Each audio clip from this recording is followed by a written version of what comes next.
Doctor Yasmin Rashid 2 بچوں کی والدہ اور کروڑوں پاکستانی بچوں اور نوجوانوں کی ماں.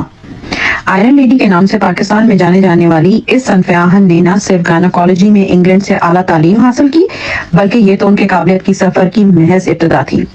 راولپنڈی، کنگ ایڈورڈز اور فاطمہ جناح جیسے جانے مانے ناموں کے میڈیکل کالجز میں امراض نسواں اور زچہ بچہ کی پروفیسر اور سینٹرل پارک ہسپتال میں نیونیٹل مسائل کی ہیڈ کی خدمات سر انجام دیں.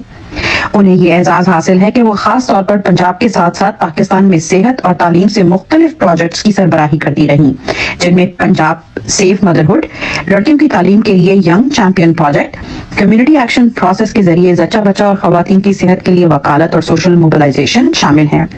مزید خدمات میں ضلع مظفر گڑھ میں عارضی تعلیمی مراکز کا قیام اور انسانی وسائل کی معاونت پر عالمی ہیلتھ ورک فورس الائنس اور ورلڈ ہیلتھ آرگنائزیشن پروجیکٹس شامل ہیں. ان کی پیشہ ورانہ